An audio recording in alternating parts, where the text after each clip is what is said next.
Bueno, está formado por dos lóbulos laterales que están unidos por el istmo, por un istmo, ¿verdad? Central, del cual hay una prolongación ascendente que es el lóbulo piramidal. ¿Qué tiene el lóbulo piramidal? El lóbulo piramidal es un remanente del conducto tirogloso. ¿Y qué va a pasar si es que este remanente no se cierra totalmente? ¿Qué va a producirse? Va a haber una comunicación o pueden producirse quistes del tirogloso. Después vamos a hablar de eso, ¿verdad? Entonces, generalmente el lóbulo piramidal es un remanente del conducto tirogloso, pero que después, o sea que en la niñez eso se cierra, ¿verdad? Completamente y queda el lóbulo piramidal. Pero si no se cierra o se forma un quiste acá, entonces se forma el quiste del tirogloso, que vamos a estudiar también, que va a ser una patología. Por delante se relaciona con los músculos infrarioides, ¿sí? Y hacia los costados con el paquete vasculo nervioso del cuerpo. Entonces a los costados está la arteria carótida, la vena yugular. Entonces por eso es importante saber las estructuras adyacentes a la glándula tiroides. Y también la glándula tiroides está muy adherida a la tráquea, ¿verdad? Que es la que produce entonces el ascenso y descenso de la glándula cuando tragamos. ¿Y por qué también es importante entonces estudiar la adherencia de la glándula tiroides a la tráquea? Joana, ¿qué puede pasar entonces si tenemos alguna patología en la glándula tiroides? Muy bien, produce entonces, si es que es un agrandamiento, entonces va a producir la compresión de la tráquea y la dificultad respiratoria. Y si tenemos una patología tumoral, ¿qué puede pasar? Eso también, otra cosa.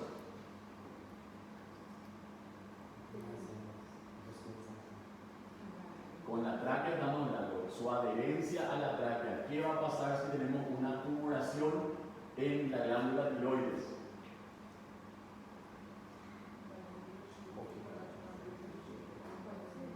¿Qué? ¿Qué puede pasar? Mas eu não estou lembrando do nome. No importa, decida más. Dificuldade para deglutir, para os alimentos, para a demoração?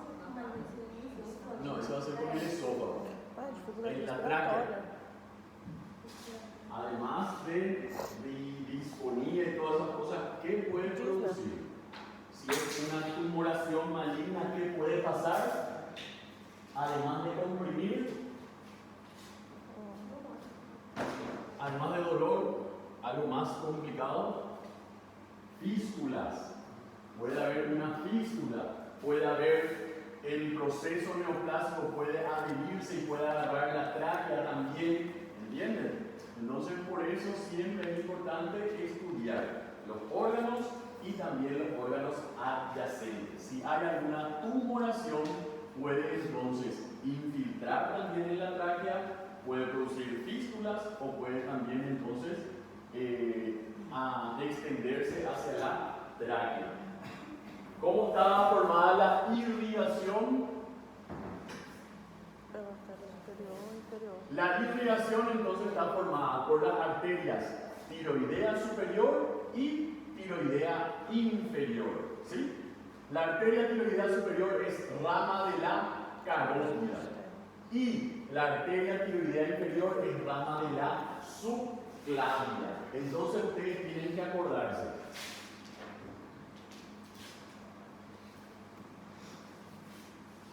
Viene la arteria carótida, ¿verdad? Y después está la arteria subclavia. La arteria subclavia entonces va a dar la tiroidea inferior y la carótida va a dar la tiroidea superior. Ojo entonces, la tiroidea superior, rama de la carótida externa, y la tiroidea inferior es rama de la subclavia. Yo le puedo preguntar, ¿la arteria tiroidea superior es rama de la subclavia? Falso, es rama de la carótida. O la misma cosa al revés. O puedo poner, es rama de la arteria carótida y pongo la tiroidea inferior, puedo poner la tiroidea media o la tiroidea superior y ahí entonces van a marcar la tiroidea superior. O al revés, son ramas de la arteria subclavia y pongo entonces ahí. ¿Está bien? Entonces, de una afirmación se pueden hacer varias preguntas. Y ustedes, como ya están terminando y muchos van a probar el revalida, entonces tienen que saber estudiar. De una afirmación tienen que ustedes mismos pensar en la posibilidad de preguntas que se pueden hacer. ¿Está bien? Y entonces ahí es más difícil que se equivoquen en los exámenes.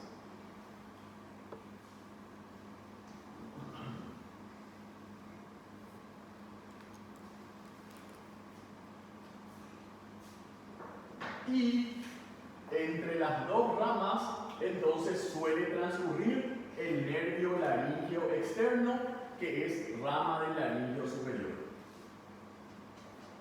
En esta porción, ¿verdad?, en la arteria tiroidea inferior, entonces es cruzada por el nervio laringeo inferior o recurrente, ya sea por delante o detrás. Entonces, el nervio laringeo recurrente va a pasar entre la arteria tiroidea inferior. Puede ser por delante o por detrás.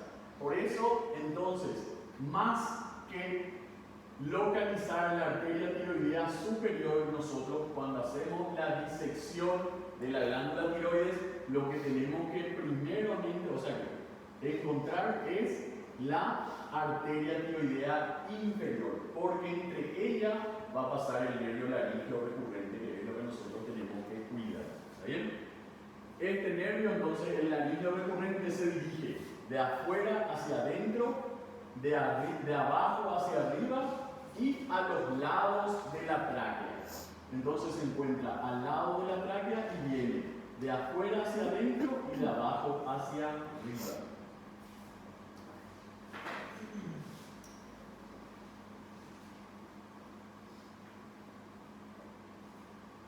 Entonces, esta es la parte importante. La tiroidea superior, rama de la carótida, tiroidea inferior, rama de la subclavia. Y que el laringeo recurrente entonces pasa, puede ser enfrente o detrás de la arteria tiroidea inferior.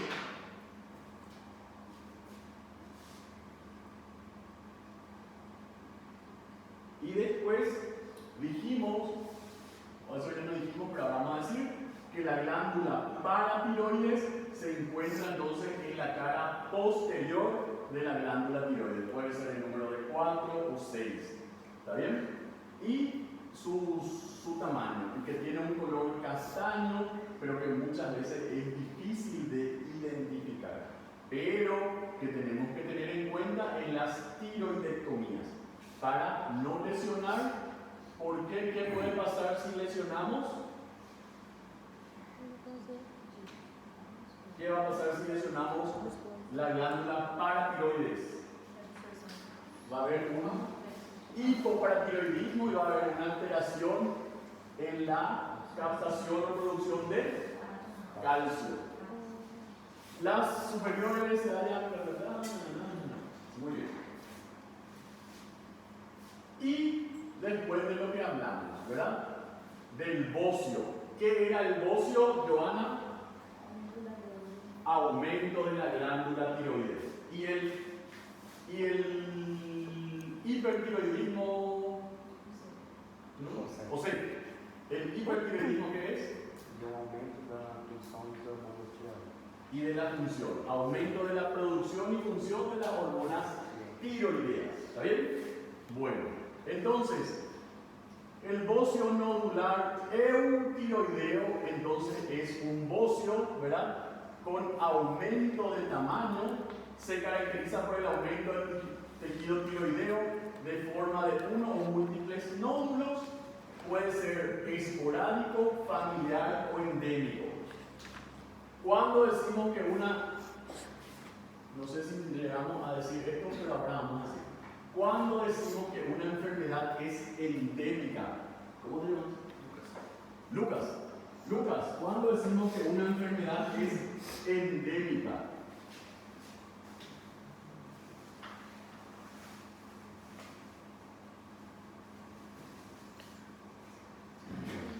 Quando ela é maior que o esperado. Ela é maior que o esperado. Por exemplo, é esperado 1000 Sí. e aí atinge 1500. Aí Muy é bien. endêmica. Endemia o una enfermedad es endémica en el caso del bocio cuando afecta a más de 20% de la población. ¿Está bien? Y los registros que se encuentran en el Paraguay son de 20, o sea que eso era hace 10 años cuando nuestro libro estaba, ahora seguramente es más. Entonces, es lo que dijo la compañera, cuando afecta a más de una cierta cantidad de personas, ¿verdad? En el caso del bocio, cuando afecta a más de 20% de la población, ¿verdad? Y en el caso de los estudios que se hicieron en Paraguay, afectan a más del 24%, ahora seguramente ya creció. Lo mismo seguramente en el Brasil, ¿verdad? Hay más de lo esperado. Entonces, esa es una enfermedad endémica, cuando afecta a más de lo esperado de una población. ¿Y pandemia cuándo es? Atinge fronteiras. Y ahí ya sí, cuando ya es mundial o por lo menos más de 2 regiones.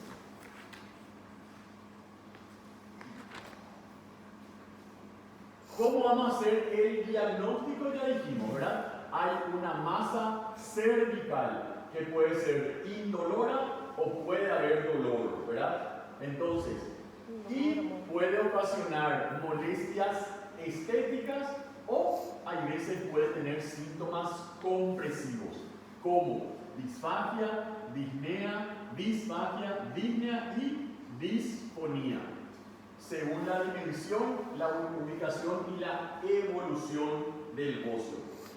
Pero también hay veces puede tener gran tamaño sin producir síntomas.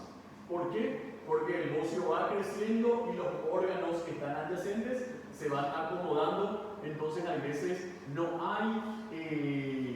producen síntomas, ¿verdad? Hay un desplazamiento de las estructuras vecinas se acomodan, entonces no hay muchas molestias. Pero entonces el paciente viene por una molestia estética.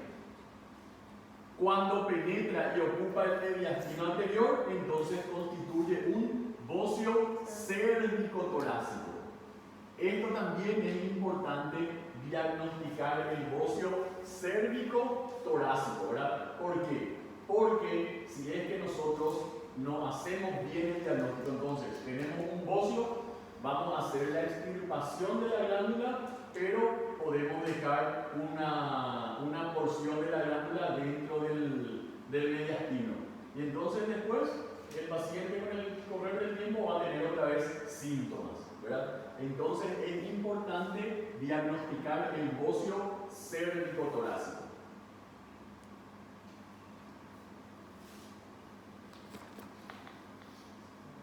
Entonces, ¿cómo se hace el diagnóstico del bocio?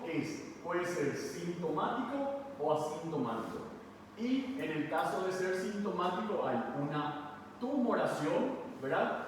Hay veces presenta dolor y también puede haber síntomas compresivos como disfagia, disnea y disfonía.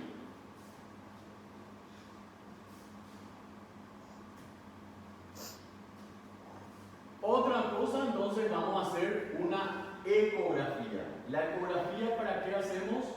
¿Tu nombre? Olivia, ¿para qué hacemos la ecografía en el caso del bocio? Para ver as estruturas, se tem alguns nódulos também pode ver. Sí. Entonces, la ecografía vamos a hacer para determinar si ese bocio es nodular o no nodular. Si es nodular, si es uninodular o multinodular, ¿verdad? Entonces, para clasificar o distinguir si es nodular o no, si es nodular, si es uni o multinodular, ¿verdad? Vamos a ver también el tamaño de la glándula, ¿sí? Vamos a ver si es que esa glándula está hipervascularizada o no, ¿está bien? Después, si encontramos nódulos, vamos a ver si esos nódulos son de consistencia líquida o si es que tienen una consistencia sólida o si esos nódulos son regulares o irregulares, ¿verdad? Generalmente con la ecografía no podemos diagnosticar si un nódulo es maligno, pero hay algunas características que nos pueden dar la sospecha, ¿está bien? Y también podemos detectar nódulos que no son palpables. Esa también es una importancia, que a veces podemos detectar nódulos que no son palpables y podemos hacer el diagnóstico subclínico, ¿está bien? Entonces, ¿qué está lo que está acá? Y si le pregunto cuál es la ventaja o la importancia de la ecografía, ¿verdad? Es un estudio no invasivo, ¿verdad? Es más económico que una tomografía y que las otras, que la centellografía y las otras, ¿verdad? Es un estudio accesible, no requiere preparación y se puede hacer varias veces. Y también que no hay radiaciones, ¿verdad? Entonces, esa es una de las ventajas de la ecografía. Es un estudio no invasivo, no hay radiaciones, es más económico que otros estudios. No requiere preparación y puede repetirse cuantas veces. Y podemos descubrir nódulos, ¿verdad?, que no son palpables. Podemos descubrir nódulos de hasta 1 milímetro de diámetro y efectuar mediciones precisas. Podemos ver medir precisamente los nódulos. Lamentablemente, lo que dijimos recién, no hay un patrón ecográfico que permita diferenciar claramente entre nódulos benignos o malignos, pero hay algunas características que no está acá, después vamos a ver, hay algunas características que nos van a hacer sospechar, ¿verdad? Si ese nódulo tiene sombra, si es que tiene sombra o si es que tiene los bordes irregulares, entonces nos da una sospecha de malignidad. El diagnóstico preciso vamos a hacer con la punción con aguja fina, con el estudio de la celularidad. Ahí vamos a hacer el diagnóstico definitivo. Pero con la clínica y con la ecografía vamos a tener ya un diagnóstico presuntivo, una impresión diagnóstica. Ya podemos irnos. ¿Nos parece que es maligno o no? Va a tener sombra acústica posterior. Así como se ve en la litiasis vesicular, se va a ver también en el caso de la tiroides cuando hay sospecha de malignidad. Sombra acústica posterior.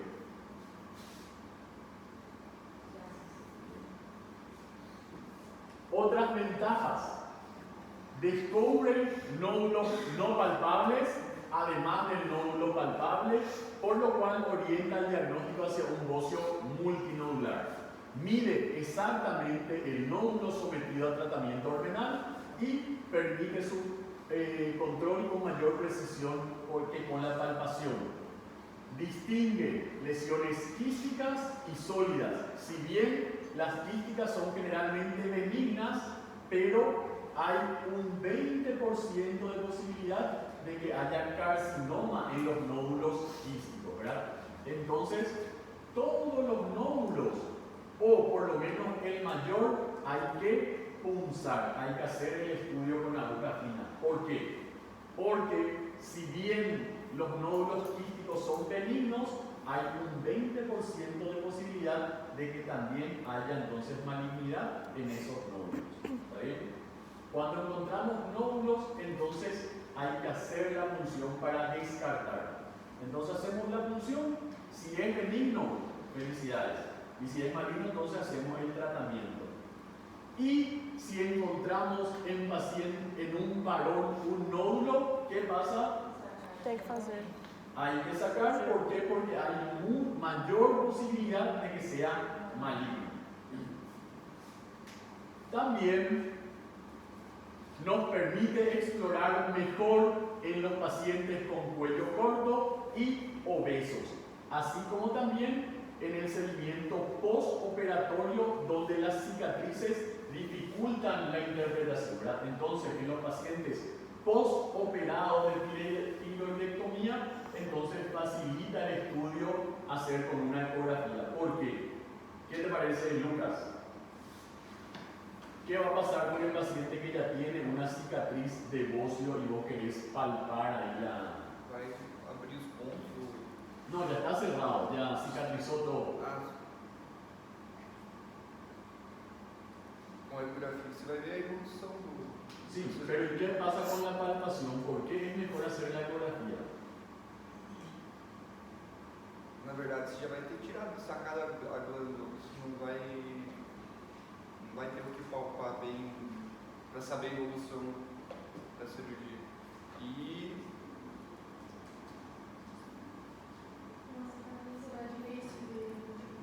Eso, con la cicatriz siempre se forman procesos fibrosos, ¿verdad? Entonces va a ser difícil la palpación. Eso es lo que ustedes tienen que saber y decir. Cuando hay una cicatriz, por debajo va a haber un proceso fibroso, ya va a haber zonas duras. Entonces vos con la palpación no vas a identificar bien.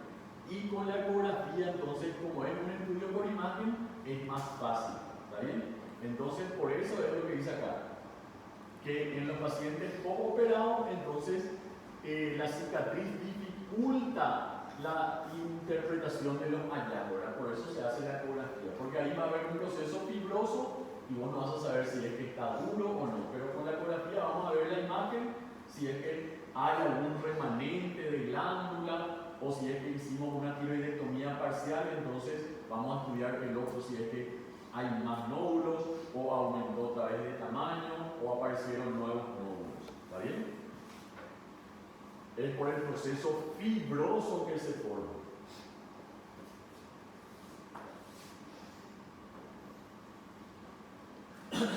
Y también nos ayuda para guiar la biopsia por punción con aguja fina. Entonces, con la ecografía nos va a guiar cuando hacemos la punción con aguja fina, y también, junto con la calcitonina, es el método de screening en la población de alto riesgo.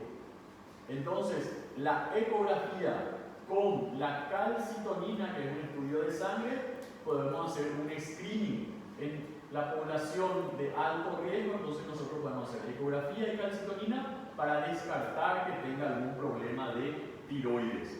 ¿Y quiénes son esos que tienen alto riesgo? Familiares del paciente con carcinoma medular, o pacientes tratados por feocromocitoma, o pacientes expuestos a radioterapia durante la infancia y juventud. En esos pacientes que hicieron radioterapia en la juventud o en la infancia, o familiares de pacientes con carcinoma medular, si mi mamá, mi abuela o algún familiar tuvo carcinoma medular, entonces yo me tengo que hacer ecografía y calcitonina como método de screening. O en los pacientes tratados por feocromocitoma. En esos pacientes y algunos más, entonces hay que hacer calcitonina y ecografía para descartar algún carcinoma de tiroides. Para hacer un screening, para hacer un diagnóstico precoz.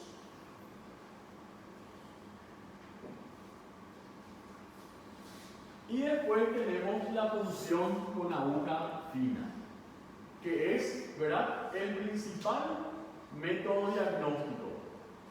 Pero, ¿cuál era? Había uno que no entraba. Bueno, entonces, el principal desafío diagnóstico del bocio nodular es hacer la diferencia con el carcinoma. Entonces, nosotros podemos tener bocios nodulares benignos, pero tenemos que hacer la punción para descartar la malignidad, ¿verdad? Si es que sale negativo, entonces un nódulo benigno se puede tratar medicamentosamente y después hacer la cirugía. Pero si es un cáncer, entonces tenemos que ver qué tratamiento, si usamos quimioterapia, radioterapia o cirugía. Se realiza a los nódulos dominantes de reciente aparición o de crecimiento rápido.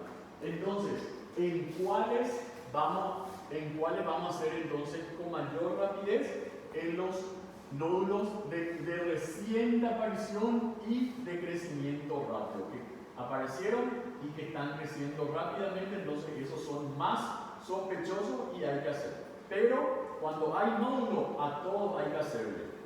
Pero vamos a tener mayor cuidado con los que crecen rápido y aparecieron recién.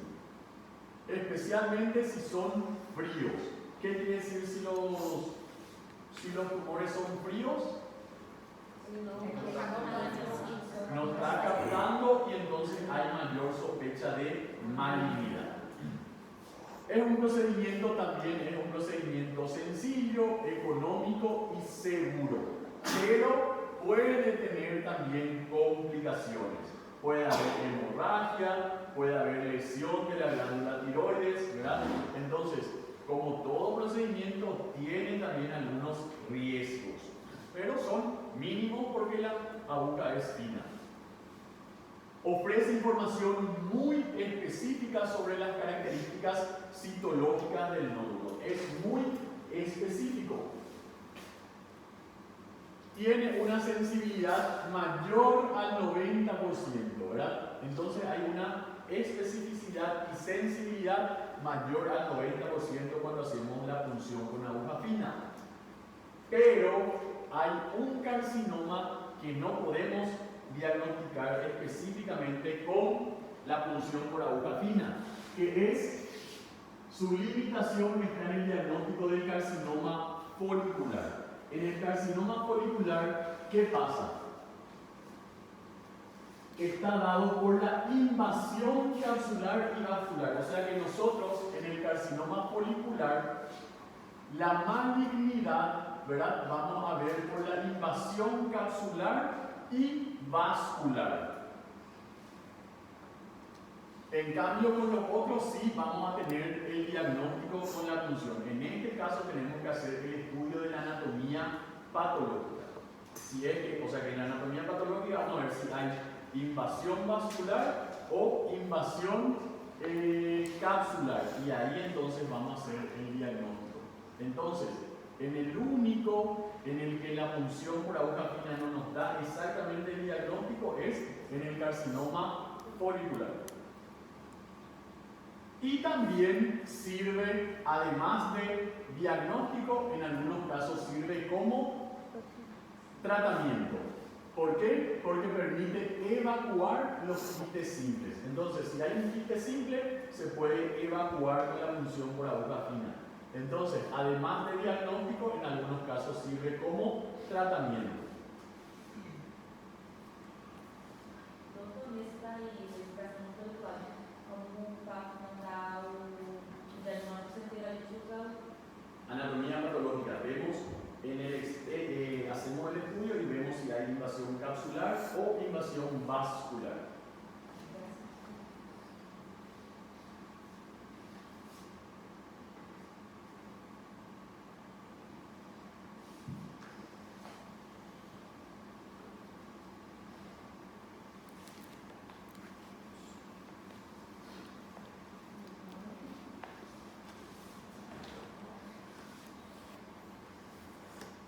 Y cuando hacemos la punción por aguja fina, entonces vamos a tener una clasificación, ¿verdad? Si sale el resultado positivo o si sale negativo.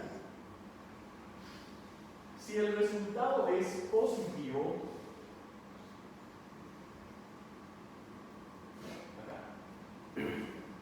si tenemos un resultado positivo en la punción con aguja fina de un nódulo, entonces el tratamiento es la cirugía.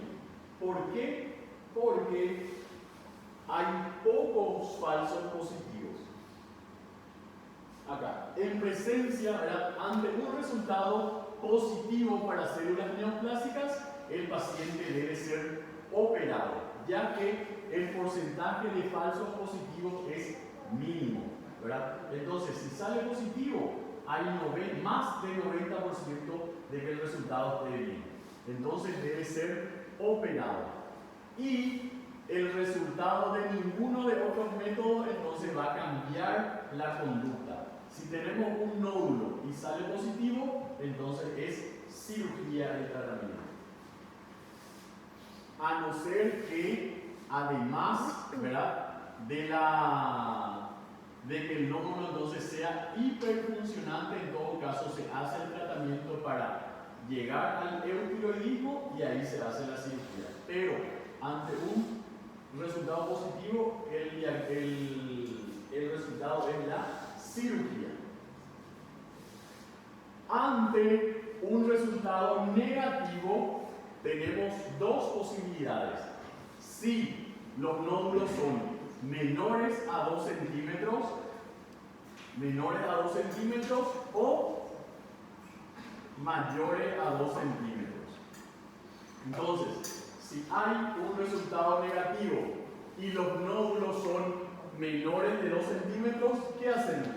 Podemos intentar un tratamiento con hormona tiroidea, ¿verdad?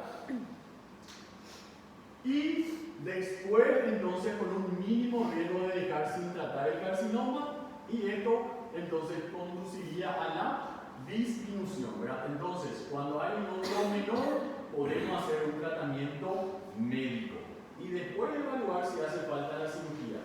¿Cuándo vamos a hacer cirugía? No, en el caso de que sea negativo y hacemos un tratamiento médico. No, cuando no hay respuesta al tratamiento, ¿verdad? Entonces, en el nódulo de menor a 2 centímetros vamos a hacer un tratamiento médico. Pero si no hay respuesta al tratamiento, entonces también pensamos en cirugía. ¿Y cuánto tiempo hay respuesta? 6 a 12 meses. ¿De esperación? Sí, 6 a 12 meses hacemos el tratamiento médico, ¿verdad? Y en 6 meses entonces evaluamos si disminuyó de tamaño o desapareció. ¿Y si creció? Y si creció, hay cirugía, ¿verdad? Entonces quiere decir que no respondió al tratamiento.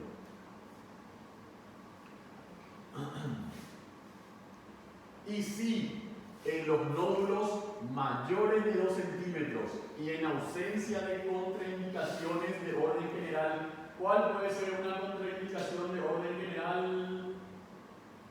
Gustavo, ¿verdad? ¿No? ¿Tu nombre? Iván. ¿Cuál puede ser una contraindicación de orden general? Enfermedad de base. Diabetes o pacientes ancianos, ¿verdad?, mayores de 75 o con problemas cardiovasculares o con cardiopatías, entonces ahí tenemos que hacer el riesgo-beneficio. ¿Bien? Entonces, si el nódulo es mayor a 2 centímetros, hay que operar a no ser que tengamos contraindicaciones de orden general. Pacientes con cardiopatías o mayores de 75 años que si se hace la cirugía va a fallecer, entonces hay que ver el riesgo-beneficio. ¿Está bien? Deben ser operados la presencia de una citología negativa que permite elegir el momento sin urgencia. En estos pacientes entonces podemos hacer una cirugía electiva. Elegimos el momento para hacerlo, es una cirugía de urgencia. A diferencia del resultado positivo. Si es positivo, es una cirugía de urgencia.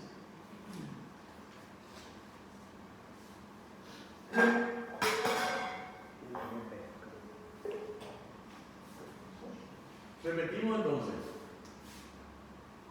Citología positiva, cirugía.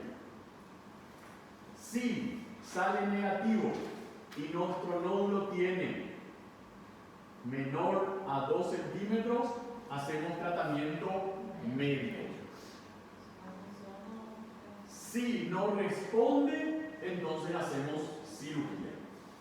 En los nódulos mayores a 2 centímetros, hacemos la cirugía a menos que haya alguna contraindicación, como cardiopatías, diabetes o algún pacientes ancianos. ¿Está bien? Entonces, ¿cuáles son las contraindicaciones de cirugía en el nódulo mayor? Cardiopatías, pacientes ancianos mayores de 75 o más, ¿verdad? O que puedan tener algún riesgo en la cirugía. En esos casos vemos riesgo-beneficio.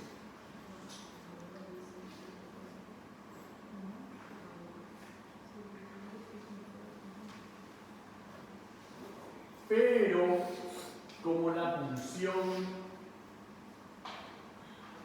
con aguja fina dijimos que es mayor al 90%, pero no es 100%, entonces pueden haber, la dificultad es cuando hay un resultado sospechoso, cuando en el resultado no puede diagnosticar bien. Entonces tenemos un resultado sospechoso.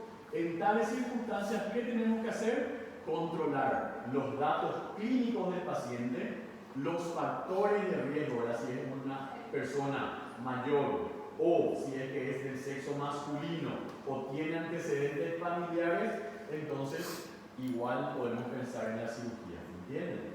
Cuando tenemos un resultado sospechoso, entonces nos vamos a los datos clínicos del paciente, cuáles son sus síntomas, todo, los factores de riesgo, si es del sexo masculino, si tiene más de tantos años, entonces hay más posibilidad de que sea un carcinoma.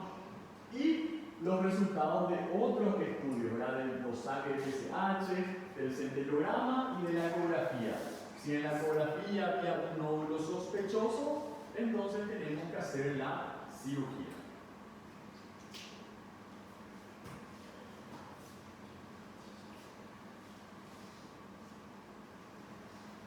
En ocasiones, ¿verdad? Entonces, cuando vamos a sí o sí entonces pensar, cuando el nódulo tiene características propias, por ejemplo, el nódulo, dureza, fijeza, rápido crecimiento o hay adenopatías, o es el paciente de sexo masculino, historia familiar o exposición a radiaciones, entonces es clara la indicación de cirugía.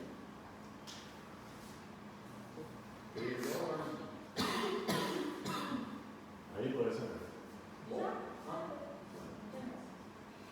Y este es nuestro resumencito, ¿verdad? Positivo, cirugía. Si es negativo, mayor a 2 centímetros, cirugía. Menor a 2 centímetros, seguimiento. Si no responde, cirugía. Sospechoso, pero el paciente es hipertiroideo, hacemos el seguimiento, llegamos al eutiroidismo y cirugía. Si es eutiroideo, igual, cirugía. Y una muestra, acá sí. Si tenemos una muestra insuficiente, ahí repetimos la función. Y si no podemos repetir, cirugía. Muy bien. Y claro que estamos en cirugía. Si estamos en clínica, ahí entonces no hay que hacer un seguimiento, y después si no responde, cambiamos de tratamiento,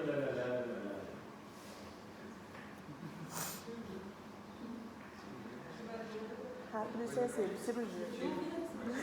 Sí, ante la duda, cirugía. Cuando hay un dolor abdominal y es dudoso, Com certeza. Assim. los maestros antes decían, ante la duda se corta, pero para no ser tan, entonces ante la duda, cirugía.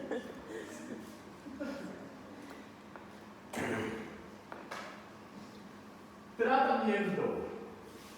La indicación terapéutica se fundamenta en ¿qué? En descartar un carcinoma, aliviar los síntomas compresivos y corregir una deformidad, razón estética. Y de no existir contraindicación de orden general, cirugía. En el caso del bocio nodular, se logra con una lobectomía tiroidea. O sea que si tenemos un bocio nodular, hacemos la lobectomía. Puede ser una lobectomía parcial, ¿verdad? O si es que está en el centro o es difícil, entonces hacemos una lobectomía total. En el bocio multinodular tratamos, ¿verdad?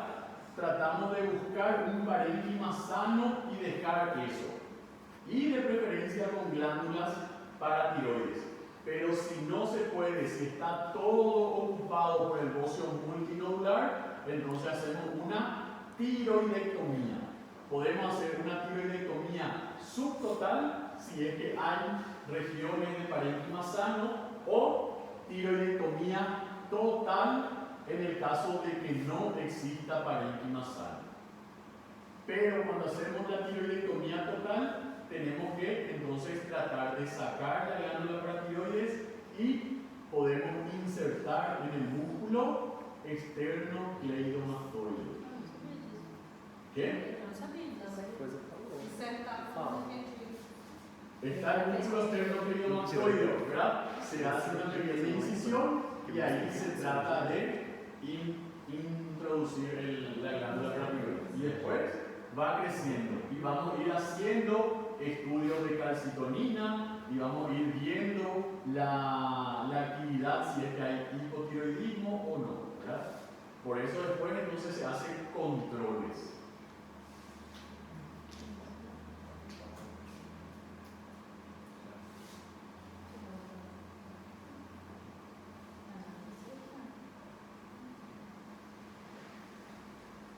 La mayoría de los bocios cérvico-torácicos pueden extirparse por cervicotomía. Y cuando ya es intratorácico, entonces podemos hacer, además de la cervicotomía, hacer una toracotomía. Abrir el esternón y ahí poder hacer la cirugía. ¿Por qué? Porque si dejamos un remanente de glándula tiroidea, entonces puede continuar los síntomas o aparecer nuevos nódulos en esa glándula que quedó. ¿Está bien? Y en el postoperatorio tenemos que darle terapia, darle hormonoterapia. ¿Está bien? En el caso de la tiroidectomía total. En el caso de la tiroidectomía subtotal podemos hacer los controles. Y si falta, entonces le hacemos la hormonoterapia.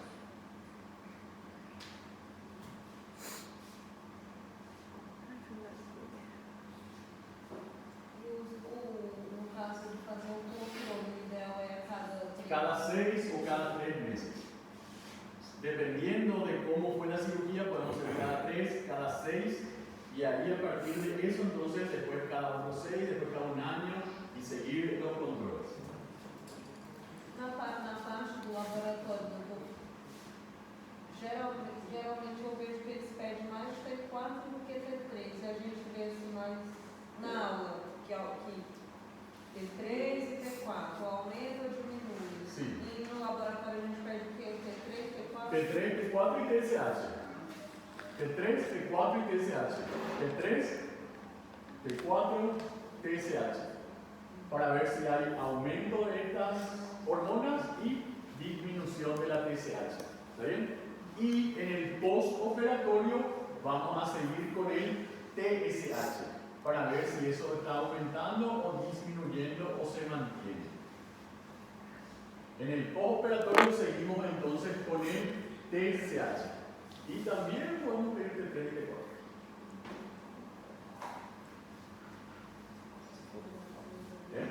Se for total. En el bocio, después vamos a hablar del bocio multinodular hipertiroideo o enfermedad de Plummer.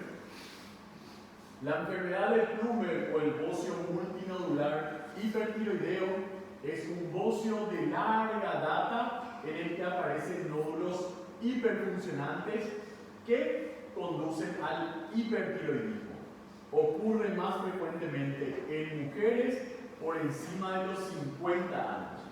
Ojo entonces, cuando van a hablar de generalidades de la enfermedad de Plummer. Entonces, una enfermedad que ocurre de larga data, ¿verdad? En el que los nódulos hiperfuncionantes conducen al hipertiroidismo.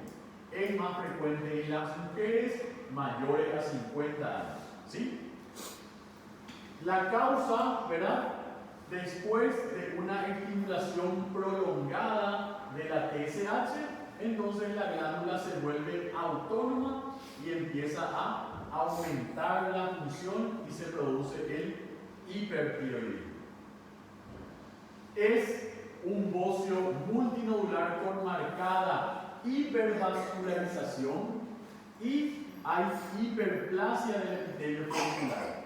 Entonces, si es que está hipervascularizado, ¿qué característica va a tener a la palpación?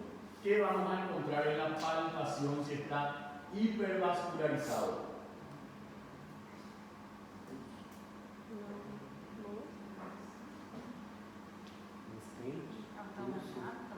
¿Qué? Va a estar aumentado, pero al palpar, ¿qué vamos a sentir? Frémito. Vamos a sentir frémito. ¿Qué era el frémito? ¿Tu nombre? Alana. ¿Qué es el frémito, Alana? É a sensação de pulsação no vaso.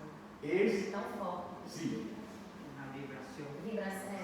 es la sensación del aumento del flujo sanguíneo en el pulpejo del dedo y se siente como una vibración. Entonces, cuando van a describir qué es el frémito, es la sensación de aumento del flujo sanguíneo por el pulpejo del dedo. ¿Y cómo se siente? Como vibraciones. O en algunos lados dice como el ronroneo del gato. Cuando el gato hace así, entonces más o menos así se siente el frémito. Y también si está hipervascularizado, ¿qué más vamos a sentir? Mais calor. Si auscultamos, ¿qué va a haber? ¿Quién dijo soplo? Soplo. Entonces, en el caso del bocio multinodular hiperfuncionante o enfermedad de Plummer, podemos tener, como está hipervascularizado, vamos a ver, puede haber soplo y puede haber frémito.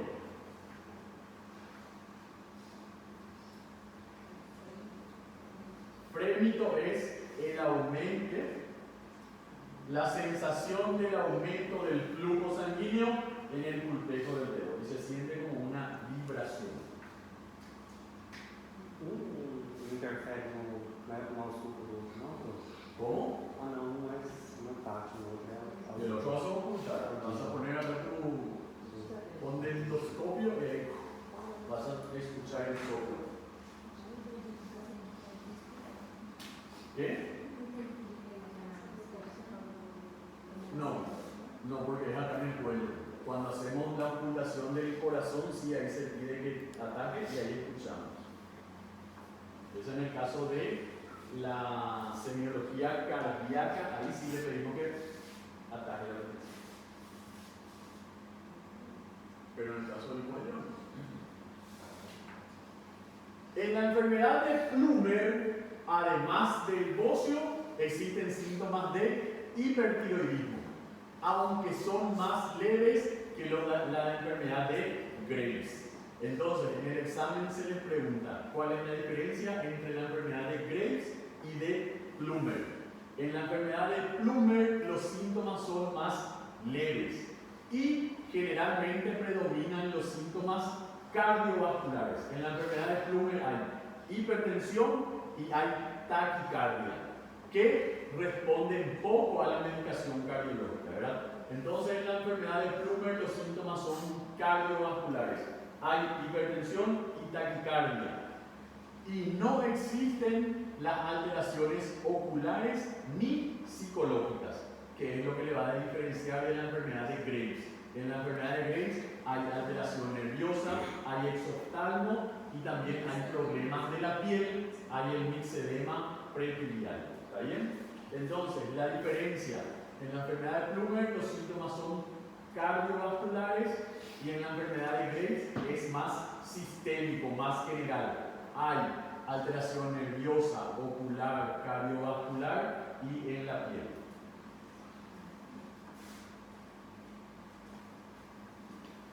¿Está bien? Seguimos.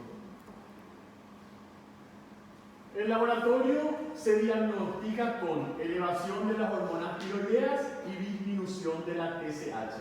Pero ¿qué pasa? En la enfermedad de Graves también puede haber esto, ¿verdad? Entonces el diagnóstico diferencial más vamos a hacer por los síntomas que por el laboratorio. Y también por la palpación y por la ecografía, ¿verdad? En la palpación que vamos a sentir, ¿cómo te llamas, doctora? La que está a tu lado. Tainara. Jainara. En la palpación, entonces, ¿cuál va a ser la diferencia entre Plummer y Graves? A la palpación. Pensar, ¿qué dijimos?